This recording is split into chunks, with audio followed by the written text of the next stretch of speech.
ಬಹುಶಃ ಮತ್ತೊಂದು ಆ, ಈಗ ರಮೇಶ್ ಜಾರಕಿಹೊಳಿ ಇರ್ಬೋದು, ಈ ಯತ್ನಾಳ್ ಇರ್ಬೋದು, ನಮ್ಮ ಕುಮಾರ್ ಬಂಗಾರಪ್ಪ ಇವ್ರದ್ದೆಲ್ಲ ಒಂದು ಟೀಮ್ ಕಟ್ಕೊಂಡು ಇದು ಮಾಡಿದ್ರು.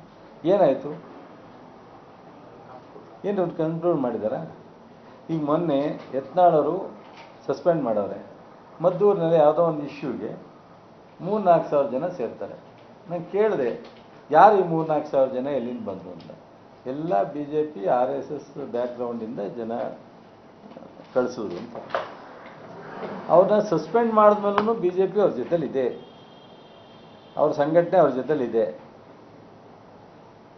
ಏನಾಗುತ್ತೆ, ನಾವು ಸಣ್ಣ ಪುಟ್ಟದೇನೋ ಅಲ್ಲಿ ಇಲ್ಲಿ ಡಿಸ್ಕಸ್ ಮಾಡ್ಬೋದು ನಮ್ಮವರು.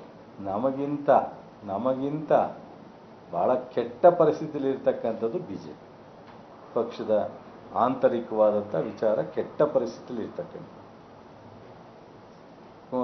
ನಮ್ಮ ಅಶೋಕು ಅಶ್ವತ್ಥನಾರಾಯಣ ಚೆನ್ನಾಗವರ, ಅಶೋಕು ವಿಜೇಂದ್ರ ಚೆನ್ನಾಗವರ, ಬಸವರಾಜ ಬೊಮ್ಮಾಯಿ ವಿಜೇಂದ್ರ ಚೆನ್ನಾಗವರ. ಒಬ್ರಿಗೊಬ್ರಿಗೆ ಅವರಲ್ಲೇ ದೊಡ್ಡ ಇದು ನಡೀತದೆ. ನಮ್ಮಲ್ಲಿ ಒಂದು ಕಡೆ ಕೂರ್ತೀವಿ, ಕಾಫಿ ಕುಡಿತೀವಿ, ತಿಂಡಿ ತಿಂತೀವಿ, ಚೆನ್ನಾಗಿದ್ದೀವಿ, ಮಾತಾಡ್ಕೊಂಡು ಹೋಗ್ತೀವಿ. ಇವ್ರು ಹೇಳಿದಾಗ ಮಾತನಾಡಿದಾಗ ಬಾಯಿ ತಪ್ಪೇನಾರ ಅಂದರೆ ಅದನ್ನೇ ಒಂದು ನ್ಯೂಸ್ ಆಗುತ್ತಷ್ಟೆ.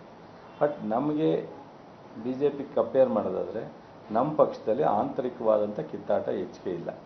ನಮ್ಮಲ್ಲಿ ರೀಶಫಲ್ ಇದೆ, ರೀಶಫಲ್ ಮಾಡ್ತೀನಿ ಅಂತ ಹೇಳಿದರೆ ರೀಶಫಲ್ ಮಾಡ್ತಾರೆ.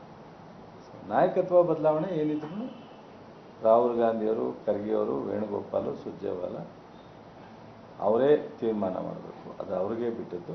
ಸಿದ್ದರಾಮಯ್ಯನವರು, DK ಶಿವಕುಮಾರ್ ಇಬ್ಬರೂ ನಾಯಕತ್ವದ ಬಗ್ಗೆ ಅಪಾರವಾದಂಥ ನಂಬಿಕೆ ಇಟ್ಕೊಂಡಿದ್ದಾರೆ. ಅದನ್ನು ಫಾಲೋ ಮಾಡ್ತಾರೆ. ಹಾಗಾಗಿ ಇದು ಯಾವುದೂ ಗೊಂದಲ ಇಲ್ಲ.